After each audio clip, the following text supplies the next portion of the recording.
Hello, Jess Too Good here. I just got back home, and let's take a look at the LEGO Avengers Iron Man Hulkbuster vs. AIM Agent set. This has 456 pieces, 4 minifigures, and retails for $40, where you could currently find it at Target stores in the United States.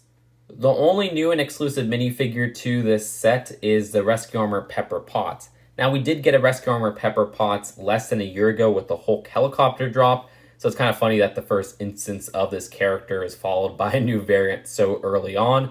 The design of this does look really cool, though. I like this better than the one that was released with the helicopter drop. Even though it has a less unique color scheme, I think the silver and the red just blend together very well. And this design has some fantastic torso and leg printing. The face printing underneath is actually the same face print from that Hulk helicopter drop set, which you can see has this alternate facial expression with a more stern look. The Iron Man minifigure included is the same one that's found in many of the Avengers 2020 sets, including that really cheap Iron Man mech from Winter and then a bunch of the Summer 2020 sets. This design does have the Power Blast, which you just push here, and does launch. The design also has the face printing. I think started with the Infinity War sets with that display printed on. That's kind of pointless since this visor doesn't open up using the new helmet design. And then the back face printing just has a confident Tony Stark look. Both AIM agents of this set have the same printing as one another and are the same printed minifigures as many of the AIM agents throughout these Avengers 2020 sets.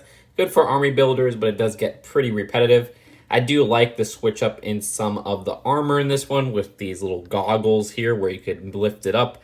Also, he's not wearing that little breathing apparatus like the other AIM agents. You can see his face printing underneath, and there's no back facial printing. And then his weapon is actually really cool looking.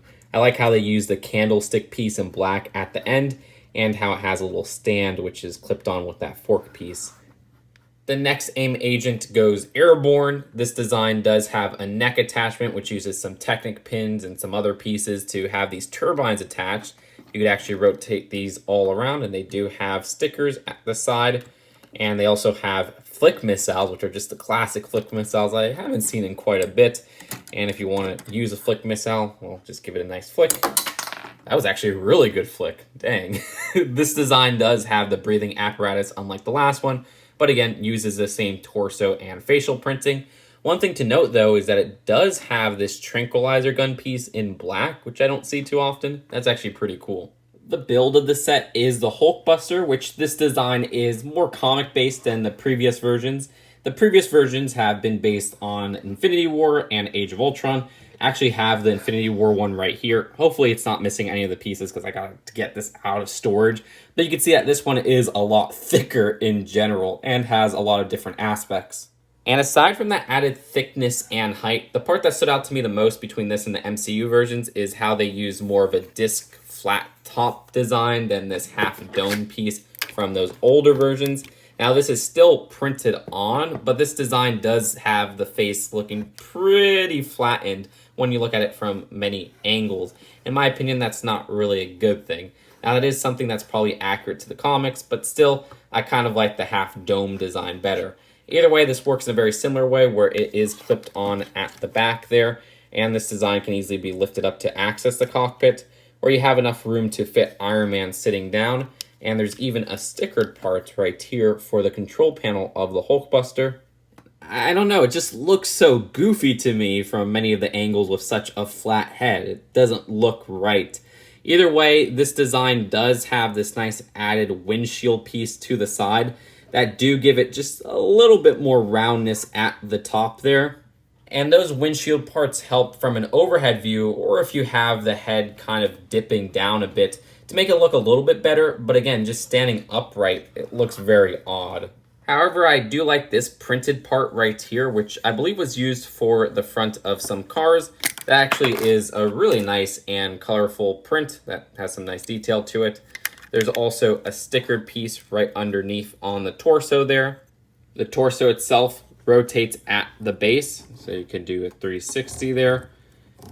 And there's also some nice designs at the back with these two parts being clipped on just to add what looks to be maybe some extra propulsion.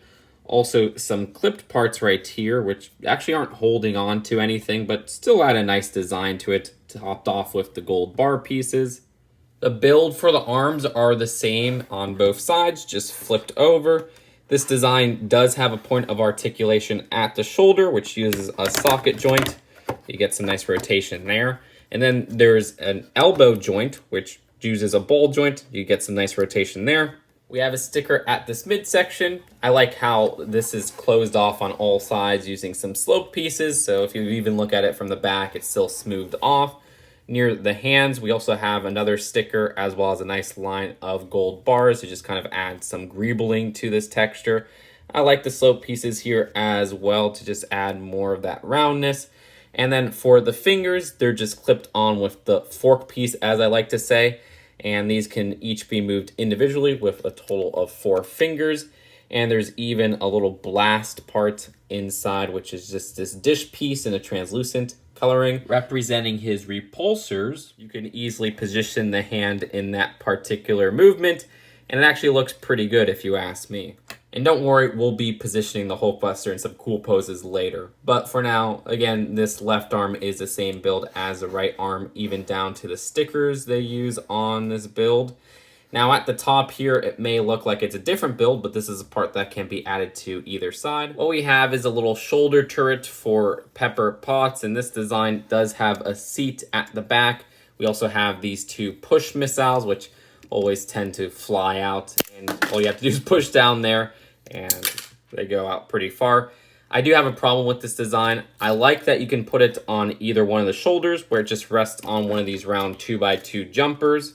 But since it's just a plate connection and one of these 2x2 jumpers in kind of this hole right here, it very easily falls off with play. The attachment there just doesn't have too much clutch power, and in my opinion, that's just very weak. I wish it was on there a little bit more secure. Heck, for now, I'm just going to leave it off. But the design beneath the torso does have 2 of these hip joints, which are socket joint connections so that you can move them back and forth. There are no knee joints, unfortunately. This is all just clipped on. I do like how it all comes together on clipping, but still, it would have been nice to get some posability there, because now the Hulkbuster is always in this fixed pose with the knees kind of jutting forward. We do have 2 stickers on these Nexonite shields, also more stickers near the feet. And the feet do get a bit of rotation with a ball joint connection. And there's also 2 clips for the toes, one with a 1x2 clip, another one with a 1x1 clip. So you can move these up and down if you'd like, though I don't know why you do that. That's it for the build of the Hulkbuster. You know what time it is. It's time to strike some poses with this baby. Now we do have the turret back on, but this one seems to be ready for battle. Here's the Hulkbuster T-posing. I actually want to take this time to point out that this part right here is clipped on, so you can move it up and down on both sides. This part is clipped on, but you can't really get too much movement.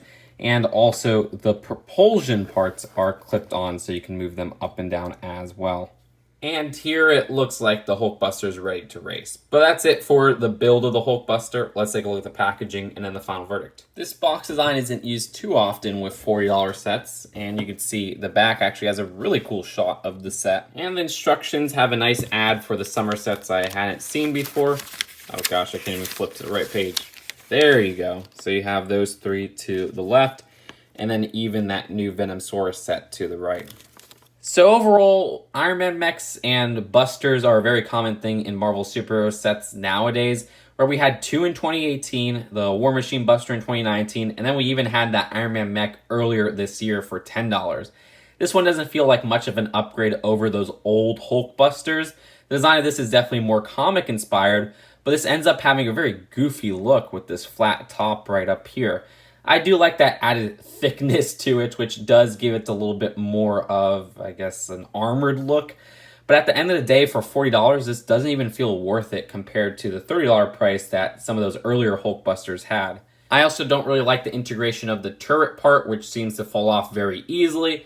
I wish the minifigure selection was more interesting, with the Rescue Armor Pepper Potts being a really cool looking minifigure, though it is something that we got fairly recently in another version. And then all the other minifigures aren't exclusive. I do like some of the switch-ups to the AIM agent's weaponry, though. For a more obscure outfit for a character, it just kind of seems weird to get so many back to back, but I do like that there's 2 variants at least, where Iron Man doesn't even get a new variant and that outfit's overused in this new summer wave. So compared to the other Hulkbusters, I'd rate this one a C. If you don't own the other Hulkbusters, I don't know if you would be completely satisfied with this either, but what do you guys think? Leave your thoughts in the comments below. I'll see you guys later. Peace out. Bye.